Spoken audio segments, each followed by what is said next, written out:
Olá, boa noite.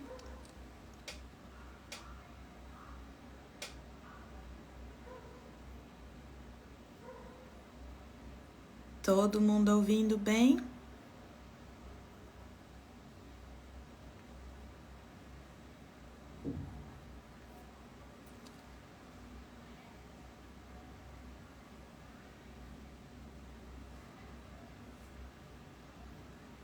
Olá. Vou esperar a Amanda entrar aqui pra gente convidar para a transmissão.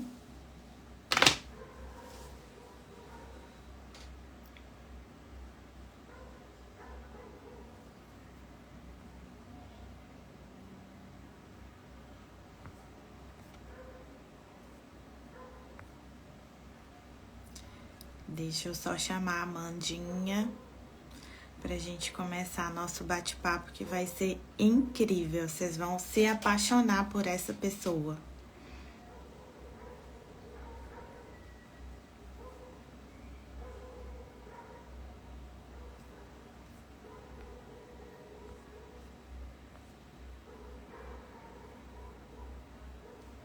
Aí.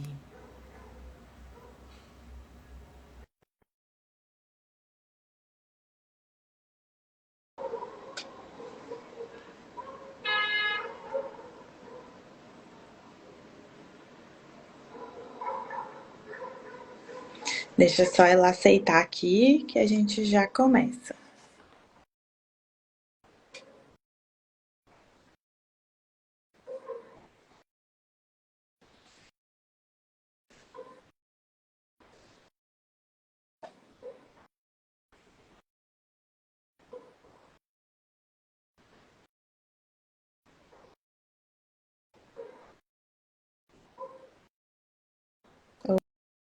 Oi, deixa eu ver se aparece.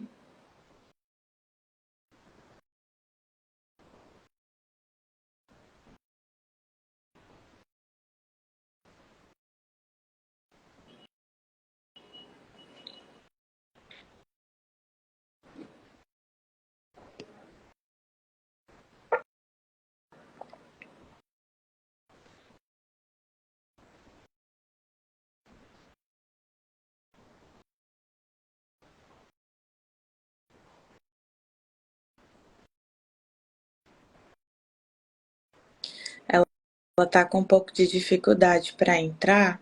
Acho que é a internet. Deixa eu ver se a gente consegue aqui.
Problemas na internet. Aqui também é assim, amiga.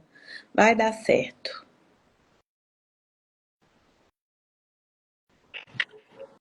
Aí, De que me locomovi aqui, porque tava organizando aqui as crianças também. linda, que saudade. Como é que você tá? Ai, também. Muita saudade também. Pois é.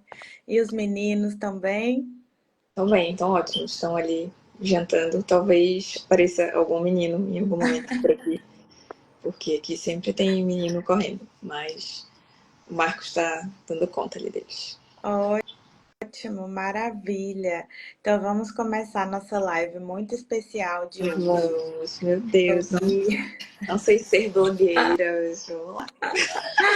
ai, nem eu, menina, tô aprendendo aí, porque é o que a gente tem falado, né? A gente tem que botar a cara falar, mandar nossa mensagem para o mundo também, afinal, as pessoas estão dominando as redes sociais com desinformações e cabe a nós fazer a nossa parte para tentar mudar um pouquinho aí essa trajetória e essa história, especialmente na nossa área, né? Que nós sabemos quantos desafios a gente enfrenta. Mas muito obrigada por aceitar. Essa data é muito especial para nós que nos conhecemos há tantos anos aí nessa luta. E acho que nós temos muitas coisas a compartilhar hoje com as pessoas. Um pouquinho. Então, se apresenta aí para todo mundo te conhecer, quem não te conhece ainda. Bom, meu nome é Amanda, né? Amanda Pereira. Eu sou obstetra, ginecologista, sou natural de Belém do Pará, formei em medicina aqui mesmo, na Universidade do Estado do Pará, mas eu digo que a minha formação, de fato, né, o meu ser obstetra foi no Hospital Sofia Feldman, junto com a Tainá. E, assim, falar de Sofia é sempre muito emocionante para mim, se eu me emocionar um pouco. Eu acho que nessa volta para casa eu aprendi a valorizar ainda mais assim, a formação que eu tive, esse, esse olhar centrado na figura da mulher, né? Que foi muito importante para mim e tem sido muito importante nessa volta para casa. Sou mãe, tenho 3 crianças, uma menina, Ana Maria, e 2 meninos, João Vicente e o Matheus Francisco, e sou casada com o Marcos, que também é médico, médico da família. E voltamos para casa, a gente estava lá em Belo Horizonte, estava muito bom, mas a gente voltou para casa, voltamos para Belém com essa ideia, né, de reconstruir aqui junto com a nossa própria gente, né, tentar trazer uma assistência de qualidade, ajudar a construir esse SUS, e é isso. Acho que é um pouco disso. Ah, e eu sou professora agora também, né? Sou professora da Universidade do Estado do Pará, que foi onde eu me formei, e da Unifamais, que é um centro universitário particular aqui. E é isso. Estou me encontrando aí na docência também. Maravilhosa, perfeita. Gente, Amanda é uma pessoa que eu sou assim suspeita para falar, porque eu sou tão fã dela que assim, Obrigada. é sério, eu não conheço uma pessoa tão centrada e tão comprometida e tudo como você. E me orgulho muito em fazer parte da sua história e ter você na minha também. Eu vou falar um pouquinho como a gente se conheceu. Nós fazemos parte de um grupo de médicas pretas e isso a gente se conheceu logo ali na época, antes de fazer a prova de residência. E eu lembro da gente fazendo prova de residência. Gente, eu acho que vocês perceberam que a Amanda saiu do Pará para ir para Belo Horizonte fazer residência médica no Hospital Sofia Feldman. Então eu fiquei assim muito chocada. E eu lembro que a gente encontrou pós-prova e a Amanda ainda estava amamentando a Aninha. Você amamenta ainda, amiga, até hoje? Amamento, agora só o Matheus, né? Só o Matheus. Então, o quê? Quantos anos aí de amamentação Seis ininterrupta? anos. 6? 6 anos. 6 anos de amamentação ininterrupta. Ela tem 3 filhos, como ela falou, que foram 3 partos E normais, né? Isso é importantíssimo lembrar. Depois a gente vai falar um pouquinho sobre isso. E Amanda, a gente foi depois para o shopping comer depois da prova de residência e a gente sonhando, falando, ai, a gente podia tanto passar juntas e fazer a residência juntas, vai ser tão maravilhoso. E acabou que aconteceu. E foram 3 anos muito loucos, muito intensos. difíceis, E hã? difíceis demais. Nossa, até Difíceis emocionei. demais. Foi muito difícil, muito tenso, assim, a gente sempre mantendo ali a amizade, a parceria, né, para superar todos aqueles desafios. E ainda no meio da residência, a Amanda ainda pariu 2 crianças, então, assim, não tem como eu não expressar a minha admiração por esta pessoa. E tem essa família incrível que eu sou muito fã, eu acho assim, é um que você sabe que eu sempre digo, é um grande exemplo para mim em muitas coisas. E é isso, né? Vamos então, eu também já tô aqui querendo chorar, mas é muito bom a gente dividir essa trajetória e espalhar pelo Brasil, né, a nossa prática. Afinal, amiga, uma das coisas que eu mais tenho pensado atualmente e refletido é o quanto a assistência de qualidade, ainda que pouca, né, ela fica muito centrada no Sudeste. E assim, a gente fazer esse papel de sair do Sudeste, ainda que a gente seja uma formiguinha solitária, né, na grande maioria das vezes, o quanto isso é importante para difundir aí as boas práticas. E você, então, como professora, né, na universidade, eu aqui como preceptora também no internato, e isso faz com que a gente realmente vá mudando aos pouquinhos a visão desses novos médicos, dos nossos próprios colegas em relação à assistência obstétrica. E eu queria que você me contasse um pouquinho que você começou a fazer MFC, né? E como que você decidiu mudar para obstetrícia? A minha primeira residência foi de MFC, né, Medicina de Família, que ao longo da universidade eu sempre fiquei muito na dúvida entre essas duas especialidades. Eu até brinco, estava até conversando com os alunos meus esses dias, que eu tentei fugir a todo custo, assim, né, da ginecologia e obstetrícia. Mas não tinha jeito, é uma coisa até meio ancestral, assim, a minha bisavó era parteira, né, a mãe do meu avô materno. Então, ela, como diz aqui, né, apanhou todos os filhos da minha avó materna em casa. Minha mãe nasceu em casa, nasceu pelas mães da avó, pelas mãos da avó dela, né? Então tinha muito esse negócio ancestral que eu tentava fugir a qualquer custo. Falava, não, não quero ginecologia e obstetrícia de jeito nenhum, muito plantão, vida muito difícil. Então, primeiro, eu pensei em fazer MFC, que eu gosto muito, né? Ainda é uma área que da qual eu aprendo muito, utilizo muita coisa da MFC na minha prática, de método clínico centrado na pessoa, de medicina do estilo de vida. E logo que eu formei, foi a minha primeira opção. Assim, né? Eu falei, não, eu vou fazer primeiro medicina da família, e daí eu vejo se depois eu ainda tiver pique, eu faço GO, né? Mas, no último semestre da faculdade, teve uma virada de chave na minha vida que foi engravidar da minha primeira filha. E quando a gente tem filho, a gente precisa recalcular a nossa rota, né? Comecei a residência grávida, foi. Não, mentira. No primeiro dia da residência, eu entrei em trabalho de parto. Foi isso mesmo. E aí, pá, minha filha nasceu. Já entrei de licença direto, fiquei ali 4 meses em casa com ela antes de começar o R1, né, da medicina de família. E eu digo que esses 4 meses foram, assim, a virada de chave da minha vida, né? Toda essa minha peregrinação no pré-natal para achar um local que tivesse uma assistência adequada, para não cair numa cesárea desnecessária, para ter um parto bem assistido, um parto normal, de qualidade, mudou minha cabeça, assim, né? E foi assim que eu conheci o Sofia Feldman, né? Eu cheguei a cogitar e parir no Sofia só para eu não sofrer violência obstétrica, assim, que era o meu medo gigantesco, assim, né, na minha primeira gestação. Mas aí tive um parto muito lindo, assistido somente por enfermeiras, no primeiro centro de parto normal do norte do país, que fica numa cidade que chama Castanhal, aqui na região metropolitana de Belém. Mas mesmo assim resolvi começar a residência de medicina da família. E ao longo do R1 todo de medicina da família, eu continuava tentando me encantar apenas por esse lado, mas eu vi que eu gostava mais da parte de saúde da mulher, que eu amava fazer pré-natal, que era muito legal. E ter vivido essa experiência, né, ter passado pelo parto, ter tido toda essa questão de procurar uma assistência adequada, me fez ver que eu queria ser essa médica para as pessoas que precisavam aqui, né, na minha região. Então eu resolvi fazer ginecologia e obstetrícia.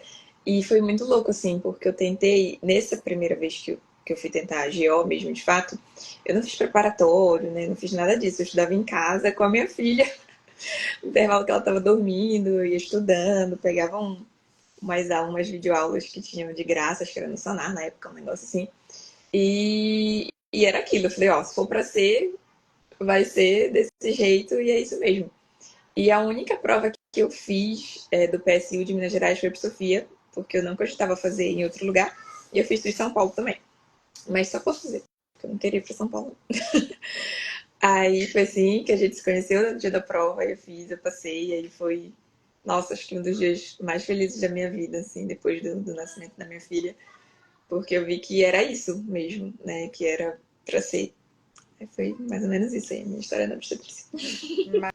Maravilha. E aí sobrevivemos à residência, aos trancos e barrancos. Nossa senhora, sim, E muito choro, né, de dentes. você quer falar um pouquinho sobre seus outros partos? Como isso te moldou como obstetra? Se você acha que teve alguma diferença na assistência, né, entre a sua região, que a Aninha nasceu aí, em Belém, e os outros nasceram em BH, né? Então eu queria que você falasse um pouquinho se você acha que tem alguma diferença, como foram as outras experiências. Assim, em relação às minhas experiências de parto, eu sempre digo que eu fui muito agraciada, assim, né? Não é. Eu sou completamente uma exceção à regra. A pessoa ter 3 partos normais, naturais, né? Sem intervenção nenhuma, e partos respeitosos, partos felizes, é muito raro, né? É triste dizer isso, mas é muito raro. Em relação à diferença de assistência, eu não vejo uma diferença assim na qualidade. Como eu digo, eu dei muita sorte mesmo no meu primeiro parto, que eu consegui encontrar um local legal, que tinham enfermeiras maravilhosas. Algumas delas trabalham comigo hoje em dia, inclusive posso falar mais na frente que a gente montou uma equipe, né? Então elas trabalham comigo atualmente. Então não tenho do que reclamar assim nessa minha primeira experiência. Inclusive digo para elas que ter passado por essa primeira experiência me moldou enquanto profissional, né? Essa profissional que eu queria me tornar. E nos meus outros partos, cada um dos meus partos foi completamente diferente um do outro. E eu sempre digo que cada parto meu me ensinou alguma coisa, me moldou em algo que faltava no meu ser obstetra para ser melhor, né? O meu segundo parto, que eu digo que foi o meu melhor parto, porque foi um parto domiciliar, planejado, foi maravilhoso. E eu sempre digo para todo mundo que, nossa, a melhor sensação da minha vida foi ter acabado de parir e deitar na minha cama. Isso, assim, nada paga. Quando eu lembro, ficou até emocionada, assim. E esse meu segundo parto foi um parto que me ensinou muito sobre acreditar no corpo da mulher, né? E essa mulher era eu, e naquele parto. E me fez repensar muitas intervenções que às vezes a gente propõe que não tem tanta necessidade, né? Me fez entender que quando o parto vai acontecer, ele vai, né? Independente da gente. Esse meu segundo parto, ele foi um parto a jato, né? Eu tive 2 horas de trabalho de parto ativo e foi muito louco, porque eu lembro até hoje que eu ficava o tempo todo duvidando, né? A cabeça não queria desligar e eu ficava, não, eu não estou em trabalho de parto. Eu acabei de começar a ter contração, não estou em trabalho de parto. E aí fazia isso e vinha um puxo aí logo em seguida. E aí não queria ligar para a equipe, porque eu ficava, gente, que vergonha, a equipe vai chegar aqui em casa, falar, meu Deus, a Amanda não sabe identificar um trabalho de parto, que profissional que é essa? Loucura na cabeça da pessoa, né? Pleno trabalho de parto. E aí, quando meu marido insistir, as enfermeiras vieram, e quando elas chegaram, eu já estava realmente no expulsivo, enfim, elas ficaram, acho que, meia hora aqui comigo em assistência ao parto, né? Elas ficaram depois, né? Elas sempre ficam no pós. Mas, tipo assim, eu em trabalho de parto, acho que foi meia hora que elas ficaram, porque eu fiquei um pouco enrolando para chamar. E esse meu segundo parto me fez repensar várias coisas. Por exemplo, eu lembro que eu não tive muitas contrações. E isso às vezes a gente pensa assim, ai não, para ser o trabalho de parto, né, tem que ser aquele redondinho ali. 3 contrações, 4 contrações moderadas em 10 minutos. Sendo bem sincera, e isso não é porque eu esqueci, até porque eu gravei, eu tenho vídeo. Isso, durante o trabalho de parto, eu pensava no meu relato, eu falei, eu preciso colocar isso. Eu não tive em nenhum momento, assim, contrações, muitas contrações. Mas eu lembro que as poucas contrações que eu tive foram as contrações eficazes para mim, porque elas eram muito longas. Tipo assim, eu tinha uma contração de 1 minuto. Aí eu ficava um tempão, aí outra contração de 1 minuto. E por isso que eu pensava também que eu não estava em trabalho de parto, né? Porque era R1 ainda também, né? Eu tava muito com aquilo na minha mente. Não, tem que ter contração, tem que ter contração. Me fez pensar em entender isso também, né? De acreditar no corpo, porque eu tava fazendo puxo. E às vezes as mulheres falam isso pra gente, né? Mesmo que elas tenham acabado de entrar, elas ficam, nossa, eu tô com vontade de empurrar, tô com vontade de fazer cocô, tô sentindo o bebê aqui embaixo. E esse meu parto foi para isso, ó, acredita, essa mulher, ela que tá vivendo essa experiência, ela tá passando por isso, ela tá sentindo esse bebê descer na pelve dela, então acredite nela, né? Esteja ali. Como tantas outras vezes depois disso eu já tive partos a jato, acho que o meu primeiro parto aqui em Belém, inclusive que eu assisti, né, foi um parto a jato desses que muito similar ao meu, inclusive, tipo, o bolsa rompeu, não sentiu nada, quando começou a contrair, foi. E foi 2 horas também. Eu falei, ó, eu lembro que essa paciente até ficou um pouco assim, nossa, mas isso acontece. Eu falei, acontece, aconteceu comigo, inclusive. E já o meu terceiro parto foi hospitalar, foi meu primeiro parto hospitalar, né?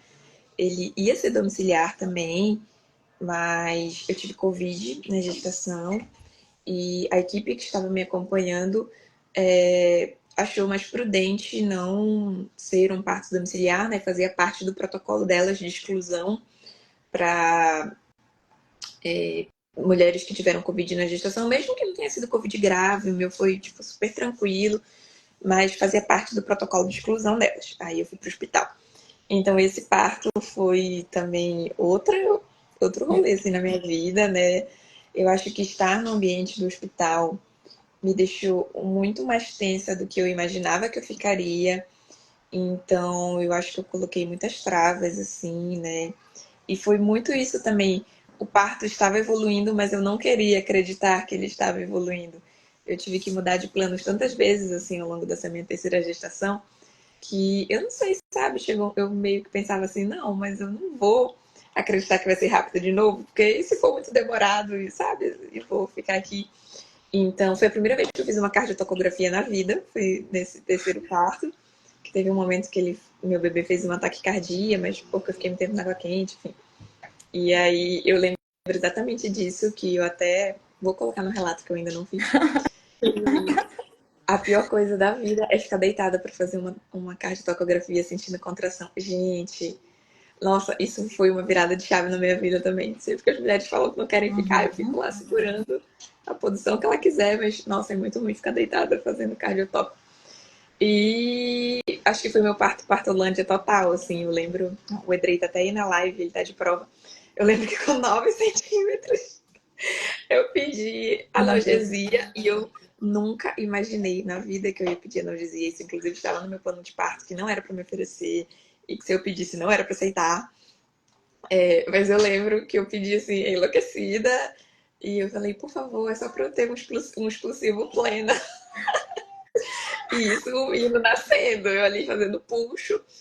E aí a enfermeira falou: olha, a mesa tá ocupada, tem uma paciente fazendo analgesia. E realmente tinha, né? Depois ela fez um pouquinho mais pra me enrolar também, mas ela disse isso, e realmente tinha. Aí eu falei, nossa, tudo bem, mas eu quero. Aí, enfim, foi a minha hora partolândia total. Eu lembro que eu virei pro meu marido assim, e eu falei, Eiras, mas quando eu for pra mesa de analgesia, eu vou ter que tirar o sutiã, né, pro anestesista. Eu já vou tirar agora, pra eles não me enrolarem. Aí, menina, saí tirando minha roupa toda. E tinha no meu plano de parto também que eu não queria ficar pelada, porque, louca, né? Eu queria umas fotos legais. E eu fiquei peladona lá, e louca, e gritei muito. E o menino nasceu, tipo, 10 minutos depois desse surto de. Então Ai, perfeita. foi um parto que me ensinou muitas coisas também. Sempre uma experiência nova, né? É o que a gente fala com as mulheres. Quando eu falo, eu sempre digo também que eu não tenho local de fala, porque eu nunca pari, mas que é isso. Eu sempre cito você, amiga, em todas as aulas que eu vou dar, tudo que eu vou falar de parto, eu falo, gente, eu tenho uma amiga obstetra. E assim, é o que você sempre diz pra gente mesmo, né? Cada um completamente diferente. Não tem como. E é isso, essa questão das expectativas, de alinhar também, né, para não ter frustração e deixar as coisas acontecerem. E para gente que é obstetra, eu acho que é um pouco mais difícil a gente conseguir desligar totalmente a cabecinha ali do É, racional. é difícil, assim. Eu sempre fui bem. Só abrir a porta desse segundos aqui, que acho que vão pegar alguma coisa. Cadê? Molecada, só vieram pegar um negócio aqui. Desculpa, gente. Eu, na verdade, eu até tenho essa facilidade, assim, de me desligar, sabe? Tipo, a Amanda grávida é uma, a Amanda obstetra é outra. Mas esse meu terceiro parto veio até pra, acho que acabar um pouco com essa minha prepotência também, não sei. Porque foi educativo, foi ótimo. Mas foi ótimo também passar por essa experiência. Maravilhosa. E como tem sido, amiga, voltar para sua terra, né? E enfrentar todos esses desafios que só nós sabemos o que a gente enfrenta. Como é que tem sido isso para você, de readaptar e ver outras realidades? Eu sempre falo que BH talvez seja um oásis assim, né, da assistência obstétrica. E eu acho que eu já sabia, eu imaginava, mas sentir isso na pele é uma coisa tão desafiadora e tão delicada que, assim, as pessoas não têm a menor noção. Quem tá ali mesmo na cidade, assim como eu estava lá, fiz residência lá, mesmo sendo de outra cidade, eu não tinha noção do que é estar em outro lugar, assim, e o quanto a gente precisa enfrentar de desafios relacionados à assistência obstétrica. E o que que você tem achado em relação a isso? Acho que a palavra é essa mesmo, assim, desafio, né? Eu nunca tinha. Até tinha tido um certo contato no internato, né? Acompanhei alguns GOs na época. Mas, primeiro, que eu era acadêmica ainda, então não tinha esse olhar, assim, né? O que eles estavam fazendo lá pra mim era ok, tava tudo certo. Então, eu nunca tinha tido esse contato mais aprofundado com a obstetrícia aqui antes, né, da residência. E quando eu fui para o BH, que nossa, os meus olhos se abriram assim para muitas coisas, né? Eu sou muito grata à minha formação. Isso eu digo aqui também para todo mundo que trabalha comigo. Às vezes eu tenho até um pouco de medo, evito de falar em alguns momentos para não parecer prepotência, mesmo arrogância, mas é porque realmente é muito diferenciado. Isso é. E eu acho que uma virada de chave que eu tive mais recente agora, né, depois de muita oração e muita terapia, é que aqui, pelo menos não pelos próximos anos mais próximos, não vai ser igual a BH, não vai ser igual a Sofia. E eu preciso começar a me acostumar com isso por questão de saúde mental, assim mesmo, né? Pra me proteger. Eu acho que, como tu mesmo falaste, quem tá lá em BH não consegue ter essa noção, assim, né? Mesmo a gente que esteve lá um tempo, que morou lá um tempo, mesmo eu que sou daqui, tu que era de outra cidade também, a gente não tinha essa noção até a gente sair de lá. Eu lembro que logo que eu terminei a residência, logo que tu terminaste, tu ficaste um tempo e foste logo para Bahia, né? Eu ainda fiquei um tempo ali porque o meu marido, né, o Marcos, foi fazer residência. Então eu trabalhei ainda o que quase 3 anos em BH, né? Já quase 3 anos, 2 anos já formada mesmo, né? Comecei logo ali no R3, então isso foi quase 3 anos. Então, mesmo nos locais que não eram Sofia Feldman, porque o Sofia Feldman como o Marcos, o meu marido, diz, ele foi criado para ser o que ele é. E então, ele realmente é algo fora do mundo, assim, não dá para, pelo menos a nível de Brasil, não dá para comparar com qualquer outro serviço. Assim, né? Ele foi criado para ser o que ele é e ele funciona muito bem. Às vezes, hoje que eu voltei, eu me pergunto como que a gente conseguia fazer tudo aquilo que a gente fazia, né, com pouco material humano, assim, de certa forma, mas que dava muito certo. Mas mesmo os outros serviços ali de Belo Horizonte, de região metropolitana, claro, olhavam muito o que a gente fazia com um olhar de desconfiança, mas eu sentia que tinha um olhar de muito respeito, assim, também, sabe? Se tinha muito assim, ah, não, peraí, essa galera aqui formando Sofia, então eles São diferenciados, né? Eu lembro até hoje, meu primeiro plantão da vida como obstetra. Eu era R3 ainda, foi meu primeiro plantão. E foi caótico, caótico. Nossa, foi pique Sofia, assim mesmo, esse plantão. E eu lembro até hoje que eu tava numa cesariana bizarra, muito difícil, com uma outra médica de plantão. E eu lembro que nesse dia, todas as outras pessoas já eram obstetras de fato, só eu que era R3. Então, teoricamente, né, na hora que a gente ia dividir as coisas, o quem é R3, quando é assim, a gente deixa a coisa mais leve, né, deixa tudo. Mas eu tava pegando só as lapadas do plantão. E eu lembro até hoje que eu tava numa cesariana bizarra, era uma paciente obesa, enfim, era bem difícil, ela fez uma eclâmpsia, foi horrível. E no meio da cesariana entrou uma outra colega e falou assim: Amanda, tem uma paciente ali que já tá no expulsivo prolongado, o bebê começou a desacelerar, eu indiquei um fórceps. Aí eu falei: ah, tudo bem. Tu vai lá pra me ajudar? Ah, porque vocês são de Sofia, né? Vocês de Sofia passam muito fórceps, não sei o quê. Eu falei: ah, tá, beleza. Eu falei: mas dá pra esperar? Como que é? É muito urgente? Aí ela falou: não, eu acho que é desaceleração precoce, né? Enfim. Mas aí eu já fiquei nervosa, aí a gente terminou a cesárea rapidão, fui lá. Aí foi muito engraçado, que quando eu cheguei lá, ela virou assim pra mim e falou: ah, eu já anestesiei, tá? Aí eu falei: ah, beleza. Aí, mas assim, ela me chamou pra ajudar, eu tava lá do lado dela, né, pra ajudar. Aí ela Só virou assim: dar apoio moral, mas isso, era pra dar um apoio moral. Aí ela virou assim e entregou o posto pra mim e falou: pronto. Aí eu falei: quê? Eu falei: gente, vocês estão entendendo que eu sou a única R3 do plantão? Mas aí eu passei fósforo, graças a Deus, deu tudo certo. E eu sentia muito isso quando eu tava lá, né? Que tinha um respeito. Depois eu comecei a trabalhar num outra maternidade lá também, que a gente criou o nosso nicho de Sofia, então eu só dava plantão para as meninas de Sofia, com outras que eram R3 ainda também, outras que eu tinham formado. Então eu sentia muito isso. Voltando para casa, é um pouco diferente, porque aqui eu não sei se na Bahia é assim, mas eu senti que aqui em Belém é muito fechado, assim, sabe? Os serviços são um pouco mais fechados. Tem muito aquilo de quem você conhece, sabe? De fulano que conhece fulano. E isso foi um pouco difícil para mim, primeiro porque eu realmente sou uma pessoa mais tímida, assim, eu não sou muito de falar, eu não tenho essa habilidade social, assim, desenvolvida. Estou tentando desenvolver agora, mas... Então isso é um desafio para mim. Mas quando eu cheguei, foi muito louco, assim.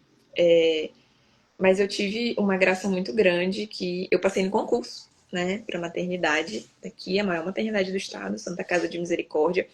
E isso, assim, cada um tem sua crença, né, cada um tem suas coisas, mas isso foi um sinal muito grande para mim de que realmente era hora de eu voltar para casa. Porque eu lembro que eu discutia muito ano passado isso com o Marcos, se a gente ficava mais um ano, ou então se eu esperava e ia só no meio do ano, que foi ficando perto de voltar e foi dando aquele medo, assim, sabe? De, poxa, eu já tô construindo um negócio legal aqui, eu já tinha entrado no coletivo, né? Já tava mais ou menos estabilizada ali nos meus empregos, e ia ter que começar tudo do zero. Mas aí abriu esse concurso. E era um concurso que não abria, tipo assim, tinha uns 15 anos, eu acho. Aí eu falei: ah, vou fazer. Aí eu fiz o concurso, passei em primeiro lugar no concurso, não era algo que eu esperava. Aí eu fiquei: meu Deus, então eu acho que é pra eu ir mesmo. Mas aí eu pensei: ah, não vamos chamar agora. Fui levando a minha vida. E aí eu lembro que eu tive um caso muito desafiador no Sofia, no final do ano passado. Não diretamente ligado à minha assistência, mas enfim, sabe como é o plantão de Sofia, né? E acabou acontecendo um caso bem desafiador, assim. E uma semana depois eu fui chamada no concurso. Uma hora que eu não esperava. E no meio desse turbilhão, assim, né? Aí eu falei: então eu acho que é pra eu voltar pra casa mesmo. Então esse foi o meu primeiro ponto positivo, digamos, de voltar, que eu já voltei concursada. Então, de primeira, não teria que, sei lá, conhecer alguém, né, alguma coisa assim. E antes de vir também, eu já tinha entrado em contato com uma outra amiga minha, que já tinha voltado, né, Raíssa, que ela trabalha comigo agora também. Ela formou em São Paulo, na Escola Paulista, mas ela conheceu o Coletivo Nascer, em São Paulo, que foi ah, tudo a assistência dela. E ela teve bebê também, então resolveu voltar para casa. Aí eu já me articulei com ela. E uma outra moça que trabalha comigo também é a Lina, que formou aqui, mas que é maravilhosa. Eu digo: meu Deus, essa pessoa é iluminada, porque se eu tivesse formado aqui, acho que eu nem, sei lá, talvez nem ia mexer mais com a obstetrícia. E mandei mensagem pra ela, falei, não, vou ser cara de pau agora. Falei, ó, tô voltando, não conheço ninguém, me dá uma dica aí. E nisso, nessa minha volta, eu já consegui um outro emprego também num outro hospital, que eu nem tô mais hoje, mas que foi importante, assim, também, pra mim no início.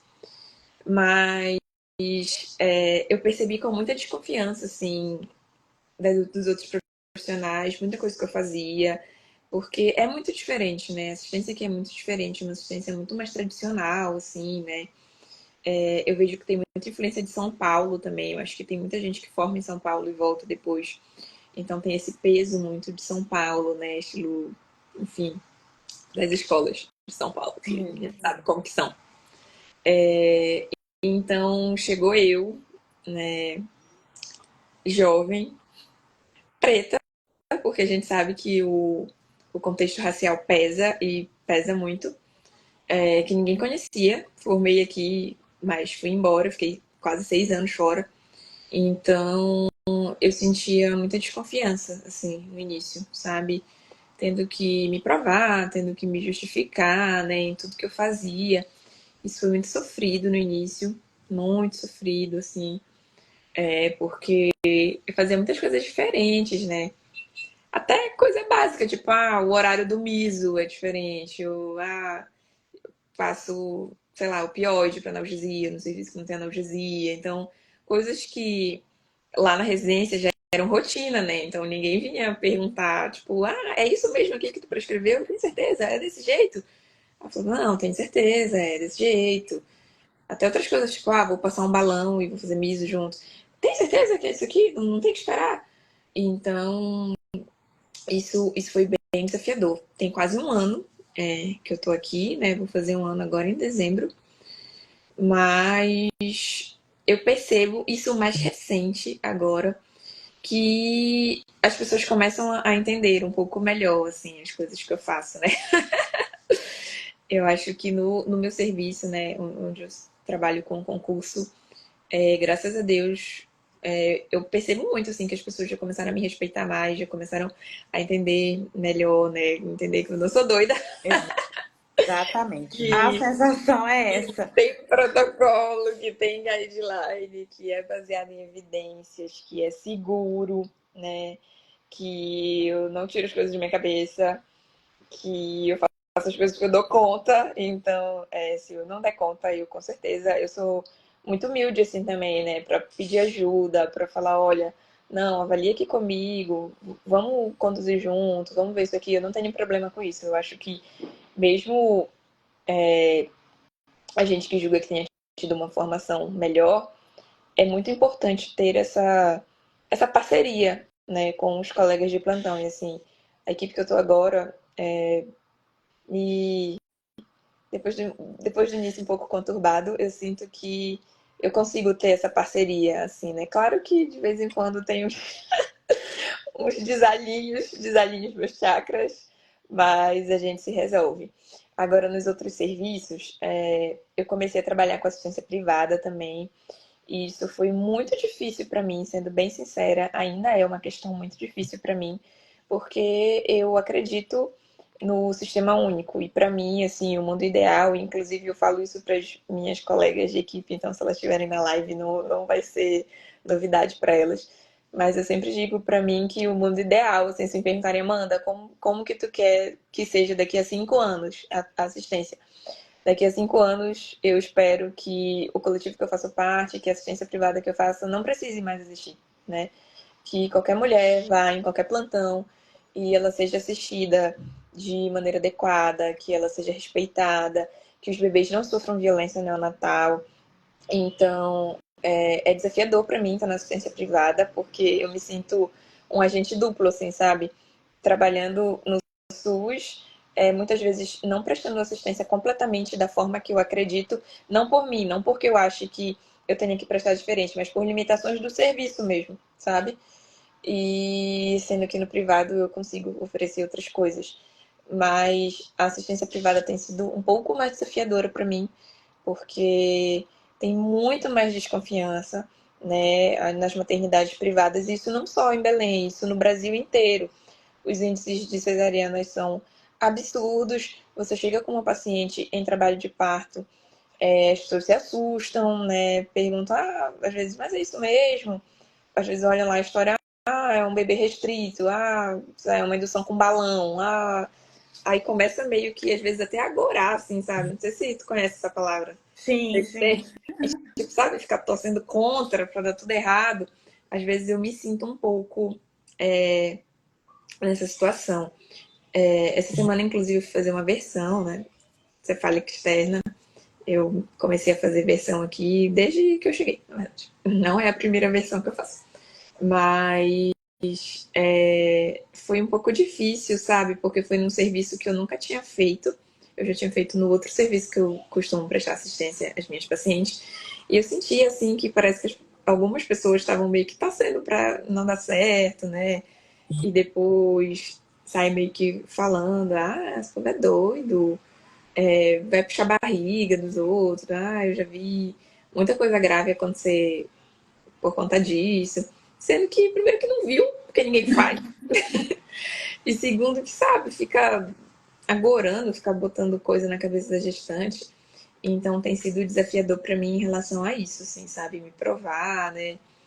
Por ser jovem, enfim, por ser negra, por vir de fora, por não ter tido a formação aqui. Então tem sido bem desafiador. Mas eu me juntei, como eu falei, com essas pessoas que pensam diferente.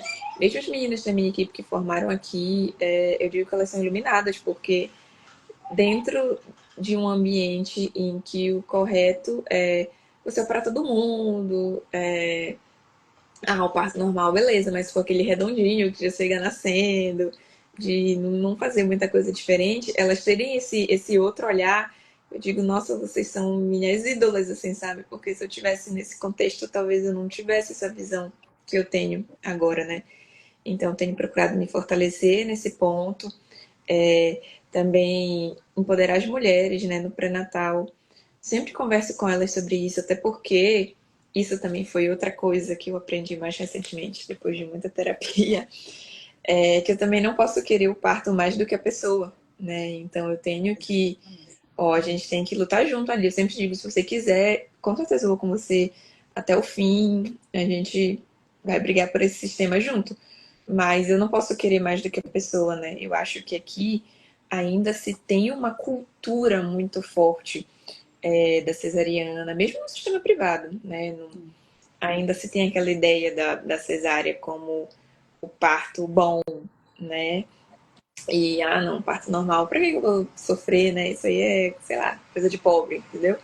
Então, muitas pacientes, às vezes, que me procuram ainda têm um pouco dessa visão, mas a gente vai conversando. Eu sou muito sincera, né? Eu sou muito clara desde as primeiras consultas de que eu não faço cesariana agendada, sem um real motivo, né? Assim, isso, beleza, um restrito, sei lá, alguma coisa assim. Então, eu vejo que estar aqui também tem sido um pouco importante por isso, né? De tentar mudar um pouquinho essa realidade. Mas é difícil. Todo dia eu penso em desistir. Todo Tem dia que dia. eu volto e eu Não falo, tem não um vou dia fazer você mais nada quer. disso. Não quero mais nada com assistência. Um dia desse eu voltei para casa, falei com meu marido, não quero mais nada com assistência. Eu vou ficar só na docência, porque eu vou plantar ali minhas sementinhas. Mas aí a gente volta, a gente tem uns partos lindos e é isso. E Estou dentro do meu quarto, restauradores, né? mas é difícil. Sim. Nossa, é a mesma coisa, assim. A gente sempre fala que o Brasil tem vários Brasis, né? E a região que a gente mora é muito parecida nesse aspecto, porque isso reflete o cenário do Brasil mesmo, da assistência obstétrica. E eu percebo muito que essa visão das mulheres de que parto normal é coisa de pobre e que cesárea é o melhor parto do mundo, porque é indolor, né? E que assim é uma grande evolução. Isso vem muito dessas questões raciais também, que essas mulheres, especialmente as mulheres do SUS, que a grande maioria são mulheres pretas, elas são submetidas a inúmeras violências desde o pré-natal, né? Então, assim, eu sempre falo também com as minhas pacientes que se for para eu escolher entre um parto violento e uma cesárea, lógico que eu vou escolher uma cesárea. Então, não é uma escolha informada, né? Essas pessoas, elas são enviesadas aí por uma assistência ruim mesmo, e de péssima qualidade e violenta, e são violências veladas, né? Então, falar, olha, não faz versão não, porque eu já vi a prima de não sei quem, da vizinha da fulana, o bebê morreu, né? E aí, assim, são só tragédias, e a pessoa, como você disse, é mentira, porque ela nem nunca viu uma versão e já sai falando esse tipo de coisa. E aí, se até mesmo nas cesáreas, né, a gente vê o quanto são esses dias a gente conversou sobre isso, que eles só fazem cesárea e nem cesárea eles sabem fazer, né? É, Porque complicou um pouquinho ali, já não consegue resolver, e até mesmo situações desafiadoras, uma sutura compressiva, um balão de tamponamento intrauterino, que eventualmente a gente precisa. E falando sobre esse dia de hoje, né, que é o dia da consciência negra, a gente precisa falar sobre a mortalidade materna. E um dos pontos que eu falei muito no Cia Parto esse ano foi sobre isso, que a gente só lembra das mulheres que não estão no Sudeste quando elas puxam ali a taxa de mortalidade materna para cima, né? Então, todo mundo fica, o que que a gente vai fazer para melhorar? O que que a gente vai fazer para melhorar? E a gente sempre fala as mesmas coisas. As mulheres continuam morrendo das mesmas coisas. é verdade. E assim, isso para mim é uma coisa tão dolorosa, tão difícil de lidar. E você falou terapia várias vezes aqui. E eu acho isso muito legal porque a gente aprendeu isso, né, na residência também, o quanto é importante a gente manter a nossa saúde mental e para a gente seguir nessa luta, nessa batalha de formiguinha mesmo, assim, de ir plantando sementinhas, de ir desbravando. Eu falo que quando eu cheguei aqui, eu me sentia cortando mato na foice, assim, porque eu me sentia muito, mas muito sozinha. Hoje eu já tenho outros colegas que vieram de fora para cá. Já tem gente saindo da faculdade falando que vai fazer residência de GO. Antes, os colegas que já estavam aqui falavam: não, ninguém quer fazer obstetrícia mais, ninguém quer fazer GO mais. E lógico, eles só viam coisas extremamente violentas e ninguém quer fazer isso. Mas hoje eles já têm uma visão diferente e a gente debate muito sobre o papel e a importância do profissional para reduzir as taxas de mortalidade materna. E as mulheres pretas continuam morrendo 2 vezes mais do que as mulheres brancas, né? E as causas são evitáveis. Aqui eu não sei como é aí essa questão da hipertensão na gravidez, mas quando eu cheguei aqui, o sulfato de magnésio ainda era uma coisa assim, sabe? Quase ninguém usava e não tinha bomba de infusão e as pessoas não sabiam como fazer e morriam de medo da intoxicação. Eu nunca vou esquecer de um dia em que chegou uma mulher tendo convulsão há muito tempo, uma eclâmpsia que ninguém sabia desde que horas, não tinha pré-natal, era uma pessoa indígena e pegaram ela às 7 horas da manhã, eu já estava terminando as 24 horas de plantão e ainda tinha enfermaria e ambulatório à tarde. Eu fazia 36 horas. Meu Deus. E eu lembro que deu 7 horas da manhã, eu já estava, ai, tô indo embora. Aí chega a sala vermelha.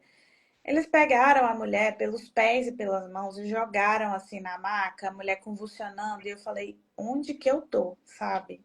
O que que tá acontecendo? E aí não tinha, ninguém sabia informar nada sobre ela, porque não tinha pré-natal, não sabia nem quantos bebês tinham na barriga. Então, aquela cena para mim foi muito marcante, porque eu falei, gente, se eu não tivesse aqui agora, neste exato momento, o que que ia acontecer com essa mulher e com esse bebê? Então, eu queria saber como que é aí para você nessa questão, porque eu vejo que aqui hoje já tem bastante tempo que eu não vejo uma eclâmpsia, porque felizmente as pessoas perderam o medo de sulfatar. Mas quando eu cheguei no primeiro ano, tinha pelo menos uma eclâmpsia por mês. Teve Nossa. um mês que teve 4 eclâmpsias que eu falei, eu nunca vi isso na minha vida. E assim, fazer as pessoas entenderem isso, a importância, né, de prevenir as mortalidades, as complicações graves, as admissões em UTI, os óbitos neonatais. É, tem sido difícil, mas a gente tem visto resultados. Já tem 2 anos e meio que eu tô aqui, então eu vejo que assim é um trabalho mesmo de formiguinha e todos os dias eu também penso em desistir, todos os dias. Mas quando a gente tem essas conversas, assim, a gente percebe que o nosso papel é justamente não desistir, né? Aqui eu vejo assim que a gente tá num momento tipo de mudança de paradigma, assim, sabe? Como eu falei, tem quase um ano que eu cheguei e eu vejo que ainda é bastante heterogêneo. Isso é algo que me incomoda muito, porque eu bato muito nessa tecla de que eu sou até chata, os meus residentes sabem que a gente tem que ter protocolo, a gente não pode fazer coisas na nossa cabeça, a gente tem que se basear em guidelines, não em vozes, né? Então, ainda tem muitos profissionais, assim, infelizmente, que tem muito medo dos fatos, né? De, não, sulfato é uma droga muito perigosa, a mulher pode intoxicar, e, ai meu Deus, não faça o sulfato se ela tiver só com pico hipertensivo, só vou fazer sulfato se ela tiver a tríade clássica da iminência de eclâmpsia, sabe? Uns trem assim que eu fico, gente, isso parece século passado. Mas ao mesmo tempo, tem muitos profissionais, graças a Deus, que não, tipo, já sabem a importância do sulfato, né? E assim, mas eu também trabalho num serviço que é o fim da linha, né? Então, com certeza, eu falo de um local privilegiado, né? Talvez em outros serviços essa não seja a realidade, até porque tem até uma aluna minha que veio falar comigo esses dias, porque ela está querendo fazer um trabalho sobre mortalidade materna, e aí ela me mandou mensagem perguntando se eu achava relevante. Eu falei, com certeza. Eu falei, ainda mais comparando, assim, né, onde eu estava ano passado e onde eu estou agora, com certeza. E hoje ela até me mandou alguns números assim curiosos de que, se eu não me engano, o Pará, posso estar exagerando, mas porque eu li rápido assim, que o Pará sozinho responde por 12% da mortalidade materna nacional, pensando em principalmente distúrbios hipertensivos, a taxa de eclâmpsia, que eu não lembro agora a porcentagem que ela me falou, mas me assustou. Falei, meu Deus, como assim tudo isso? Mas isso muito porque o pré-natal, talvez aí seja a mesma, deve ser com certeza. O pré-natal é praticamente inexistente, né? Eu digo que as pessoas brincam de fazer pré-natal aqui, porque eu tô fazendo pré-natal num serviço que é baixo risco, né? Mas acaba que, enfim, eu sou ginecologista, eu vejo as coisas erradas, eu já vou começando lá mesmo. Que às vezes até a mulher conseguir chegar no alto risco. Estando aqui na capital é um pouco mais fácil, né? Mas pacientes do interior, por exemplo, muitas vezes já chegam pra gente lá no plantão completamente desestabilizadas, já chegam fazendo eclâmpsia, já chegam com outras alterações que, se tivesse tido uma assistência pré-natal de qualidade, não teria acontecido. E eu sempre digo isso, eu sempre bato na tecla dos meus alunos, eu bato na tecla com os meus residentes, que, gente, eu não consigo aceitar isso. Eu não consigo aceitar a gente estar em 2024 e as mulheres morrerem de eclâmpsia, como eu já vi esse ano, mais de uma vez. Isso para mim é assustador, né? É uma coisa, eu dizia, nossa, na minha residência a gente ficava mais de ano sem morte materna. E isso, eu lembro que quando tinha uma, era desolador, assim, né? Era estilo, até falei isso essa semana com os meus residentes, era estilo aviação. A gente sentava, fazia aquela reunião clínica que todo mundo morria de medo. Falava, não, vamos pensar aqui para não acontecer de novo. E eu acho que a obstetrícia tem que funcionar desse jeito. Se acontece uma coisa grave, a gente tem que sentar, a gente tem que se reorganizar. Não pode acontecer de novo. É inadmissível que 2024, com todos os avanços que a gente tem, com AS, com cálcio, o povo tem medo de passar esse cálcio para gestante. Pelo amor de Deus, o que um AS vai causar numa mulher comparado com uma eclâmpsia?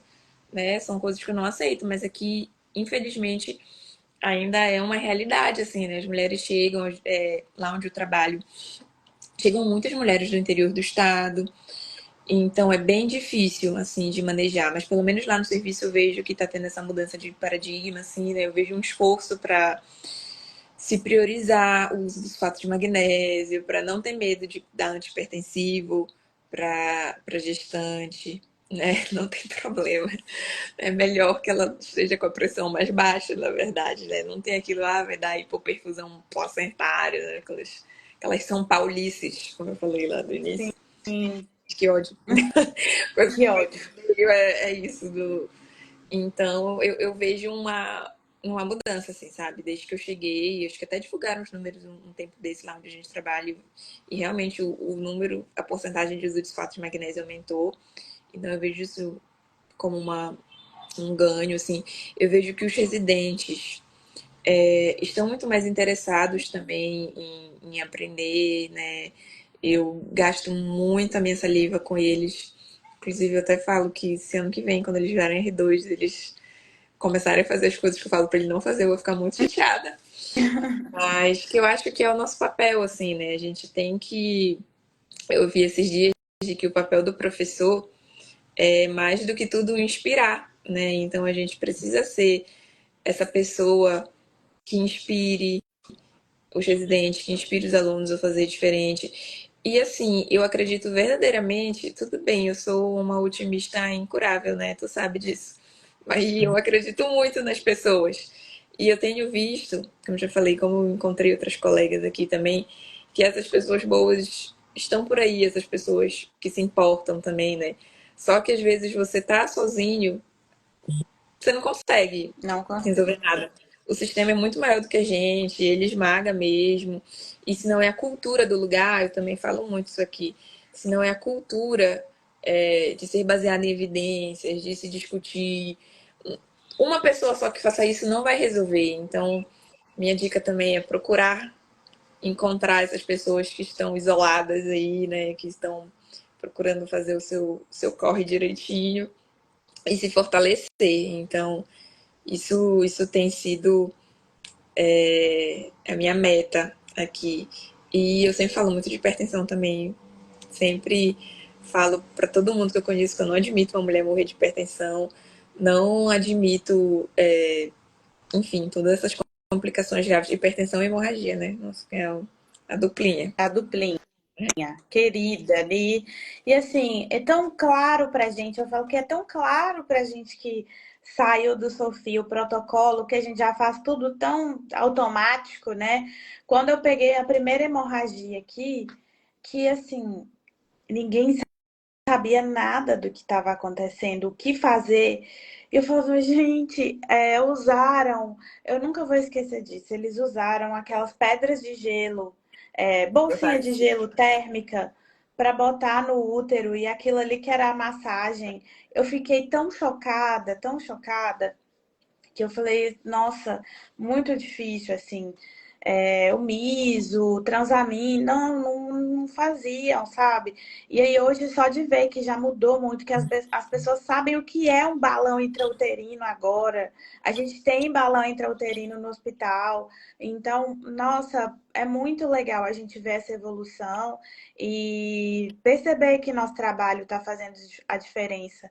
Aqui já tem um tempinho também, acho que não sei se tem um ano ainda, mas tem quase isso que não tem óbito materno.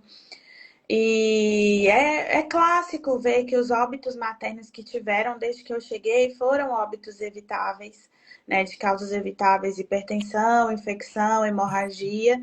Então, a gente ir difundindo a nossa palavra e mostrando para as pessoas que é possível e que a gente pode fazer diferente, que vale a pena, que o resultado é positivo e que dá certo. É fundamental e é muito gratificante também. E até mesmo ver a mudança do imaginário social em relação ao parto. Sim. Porque antes eu era assim, tida realmente como doida, né? Hoje menos, não que isso passou. Mas antes até mesmo as pacientes me olhavam assim meio estranho.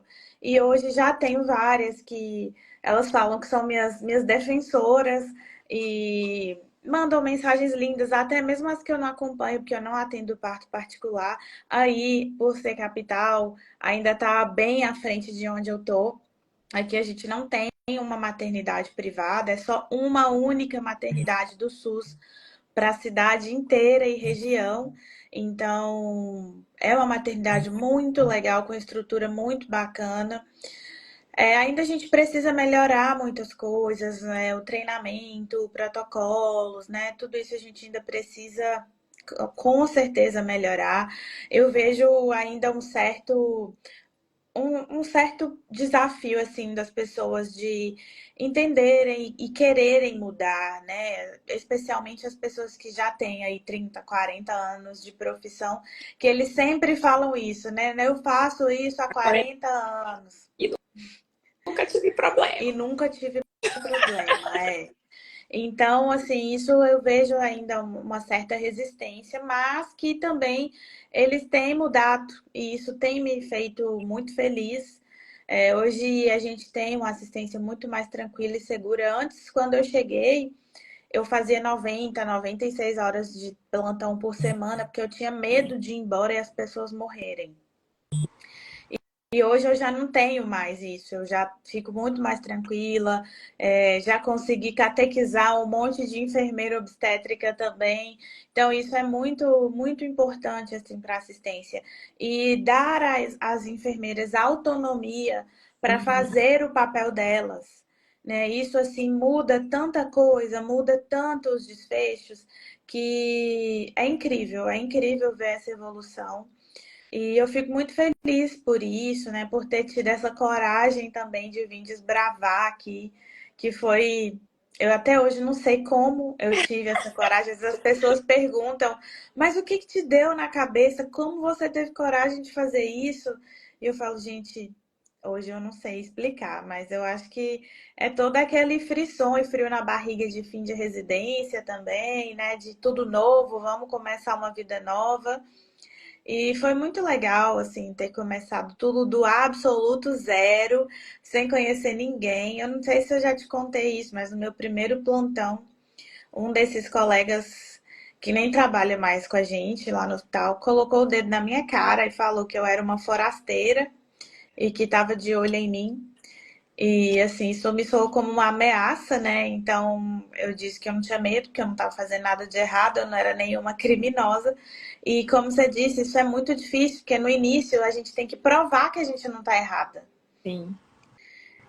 E hoje as pessoas já me respeitam também como profissional, como uma mulher jovem, preta, e eu mostrei, consegui mostrar que eu sei o que eu estou fazendo também, e como você disse, a gente tem essa humildade de falar, não, isso daqui eu não consigo, não me ajuda, né? Ou vamos mudar de rota. Isso é extremamente importante para que a gente consiga prestar uma assistência de qualidade e mudar os desfechos da nossa região.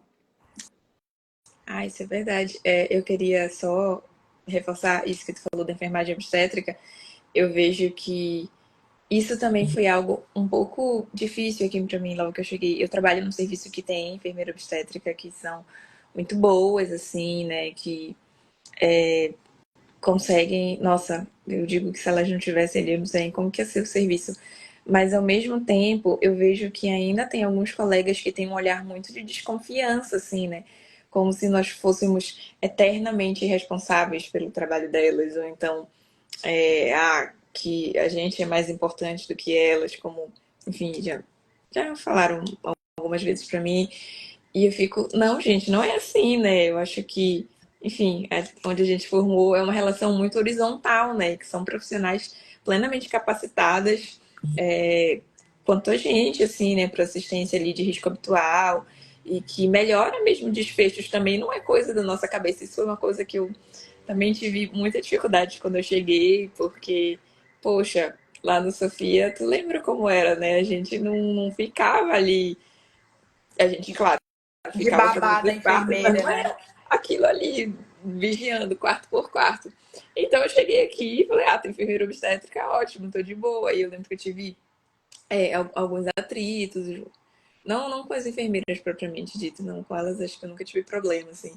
Mas enfim, com outros colegas, às vezes, porque, não, ó, a gente tem que estar de olho, a gente tem que estar isso.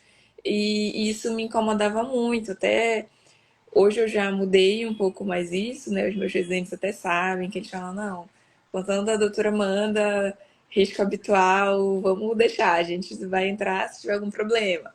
Ou, enfim, até outras questões mesmo de protocolos, de cardiotoco em paciente de baixo risco, umas coisas assim que não é da nossa prática, mas que aqui ainda tem muito isso, né? Então, isso é muito importante a gente destacar esse papel da enfermagem obstétrica. Eu penso que elas têm que ser protagonistas, na verdade, também nessa mudança. O sistema só vai mudar com o protagonismo da enfermagem obstétrica, né? A gente não, a gente médico obstetra nem dá conta, eu acho, Não tem como. de mudar sozinho. E essas pessoas que têm 30, 40 anos, elas não vão mudar o sistema, né? Eu tenho que ser mesmo o protagonismo da enfermagem. Então, acho que é muito importante a gente pontuar isso também. Na minha assistência privada, inclusive, as minhas pacientes todas sabem, eu sempre digo que eu só trabalho com enfermeira, não tem outra possibilidade na minha vida. E eu sempre digo que a minha função lá é fazer a internação, né? Porque senão o hospital não vai aceitar e não atrapalhar o trabalho da enfermeira. Então, eu estou lá para contemplar o parto. Claro que se precisar de uma assistência, né? Se for um parto que realmente precise de médico, eu já tô lá mesmo. Mas eu acho que a gente precisa mudar essa mentalidade também, às vezes até entre nós, médicos progressistas, médicos que prezam por uma assistência humanizada, às vezes eu vejo que ainda tem muito isso, sabe? De, não sei, vou ser um pouco polêmica se eu falar isso, mas de, não, eu quero acompanhar os partos bonitinhos, os partos de risco habitual, tananana. Eu lembro que a gente tinha até um. Até como, a gente tinha um preceptor que falou isso uma vez com a gente, tudo bem, que não é uma coisa tão boa, mas no sentido de que esses partos são os partos que as enfermeiras de Sofia acompanham de letra, né? Que era para ser da enfermagem obstétrica, a gente não tem que estar brigando por esses partos. Isso eu sempre coloco na cabeça dos meus residentes também. Eu falo, gente, vocês não têm que estar brigando entre si para estar assistindo partos de baixo risco, não é querer minimizar de maneira nenhuma. Eu sei que tudo merece atenção, mas você está onde precisa, porque o que acontece é os que precisam a gente não tá, né? E as Exatamente. mulheres morrem, as mulheres evoluem para hemorragia, para coisa grave. Então, eu acho que a gente nesses locais que a gente chega que são diferentes, a gente precisa também criar essa cultura, né, de tirar o médico do centro, né, de dividir as responsabilidades, de valorizar a equipe multidisciplinar. Só assim não consigo encontrar outra forma. Isso, nossa, eu concordo 1000%. E o que eu falo com as pacientes no pré-natal é: vamos fazer um pré-natal de qualidade para que você não precise de mim no seu parto. Ai, mas eu quero o parto com você, você é perfeita, maravilhosa. Então, assim, não é bem por aí, né? A gente tá ali para casos difíceis, desafiadores mesmo, que a enfermeira não vai dar conta, ou que precisa da gente para auxiliar também. Porque ao início da assistência de emergência obstétrica, elas precisam fazer, né? E a gente está ali só para situações que precisam da gente. E a grande maioria não precisa. Eu falo que a grande maioria dos partos que a gente tá é mesmo para exatamente o que você falou, contemplar e ver a natureza ali agir, mas que para quando precisa da gente, a gente tem que ter competência o suficiente para fazer o que tem que ser feito. O que a gente percebe que não é bem por aí. E além disso, as pessoas, além de não saberem agir quando precisa, atrapalham quando não precisa, né? Então, fazem aí procedimentos e intervenções não só desnecessárias, como às vezes proscritas, né? Então, quando eu cheguei aqui, ainda tinha episiotomia sem anestesia, cristelé, posição de litotomia para parto. Então, assim, era um cenário realmente que eu achei que não existia mais no Brasil. Mas existe, né? Que bom que a gente está mudando isso. E uma coisa que eu até converso muito com minhas amigas aqui, que são de fora também, que vieram para cá como eu, é que muitas vezes a gente está na faculdade, né?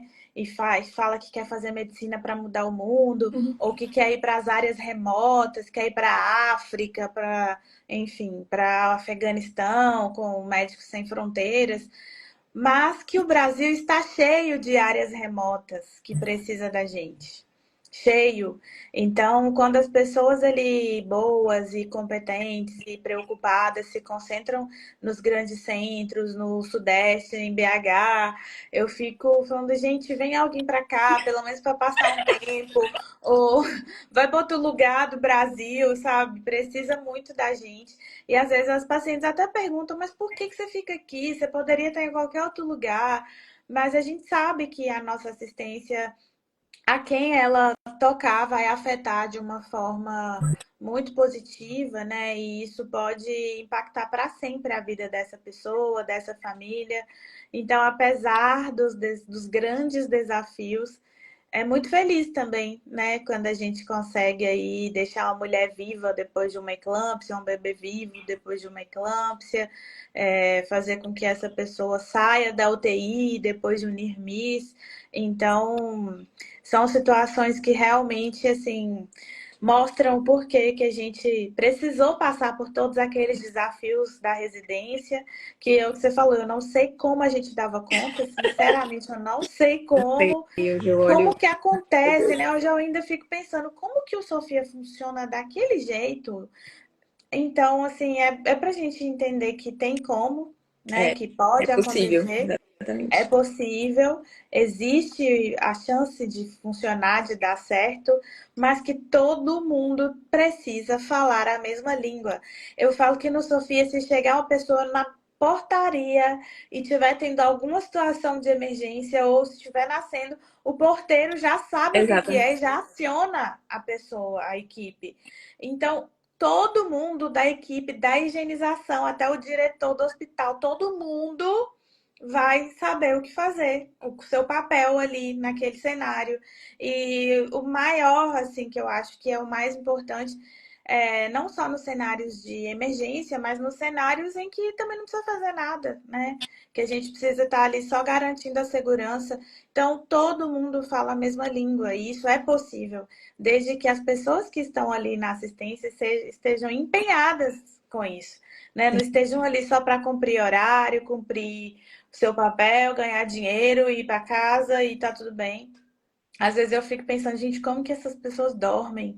Porque a gente, né, era tanto empenho, tanta energia que a gente demandava, e a gente sabia tudo das pacientes, e enfim. E a gente leva isso para a vida, né? E isso é muito legal. Eu agradeço demais, apesar de tanto choro e tantas reclamações que você já ouviu minhas. E eu tenho, claro que a gente também tem muitas críticas ao sistema de Sim, ensino, né? Mas que e hoje você pode perceber que também lá também evoluiu muito, né? Depois sim, que a gente terminou a residência, isso é muito bom. Eu falo que não precisa, né, passar por situações tão ruins quanto a gente passou, e que a formação médica também é um ponto extremamente importante para que a gente previna e evite outras violências, porque acaba que isso vai se perpetuando e a gente naturaliza, né, alguns sim. tipos de violência e trabalho excessivo. Então, só hoje que eu acho normal não dar 90 horas de plantão por semana, que eu acho normal dormir em casa, então, eu considero que eu ainda consegui recuperar isso cedo, 2 anos e meio depois que eu saí, mas com muita terapia também. E é isso, assim, acho que estamos juntíssimas aí nessa trajetória, né? E lutando pela vida das mulheres, sendo guardiões do bem nascer. E pelos bebês também, como você bem disse, a violência neonatal também é muito presente, né? Os óbitos evitáveis. Sim. Então, eu falo também que eu nunca vi tanto óbito fetal na minha vida quanto eu vejo aqui, e muito por essa falta de pré-natal, né? Mas é isso, a gente vai fazendo a nossa parte, vai fazendo o que dá, né? Um passinho de cada vez, nos protegendo aí também das questões de saúde mental, dos desafios, porque às vezes a gente quer mudar o mundo e não consegue, né? Vai lidando ali com várias barreiras, vários entraves, e que é muito importante a gente saber o nosso papel e a nossa importância no mundo. Sim, é isso. Amiga, muito obrigada por aceitar, por tirar esse tempo aí da sua família para estar aqui com a gente, conversando sobre esse tema tão importante e que você tenha muita força e coragem e que nunca perca esse otimismo seu que você disse, né? Uma otimista convicta para que você continue exercendo da melhor forma possível. E meu sonho, você sabe qual é, né? Ter você aqui para o meu parto, quem Eu vou sabe. chamar. Pois é. Já pensou? Nossa, eu acho que ia ser o melhor dos mundos, assim. Eu já te falei muito sobre isso. Mas, vamos ver o que nos aguarda pela frente. Eu agradeço, muito obrigada. Acho que eu estava precisando, assim, dessa nossa conversa leve, de compartilhar os desafios, mas também de olhar para frente, assim, né? Pra gente ver que a gente não tá sozinho, como eu falei muitas vezes aqui, eu acho que a gente saber que não tá sozinho, saber que a gente não é doido, saber que o que a gente faz tem sentido, né? Tem evidência, tem ciência por trás, ajuda a gente a seguir, né? E lembrar, pelo bem das mulheres, pelo bem dos bebês, pelos nossos. É isso. Um beijo para as crianças, para Marcos. E a Pode gente está deixar. esperando vocês aqui. E a gente também não esqueceu de ir aí visitá-los. Pode vir. A casa tá aberta e a gente vai ir, com certeza. A gente tá precisando de uma praia. Pois é, estamos esperando vocês. Tá bom. Beijo, beijo, boa Beijo. noite e Boa até noite. mais. Obrigada, linda. Saudade. Saudade também.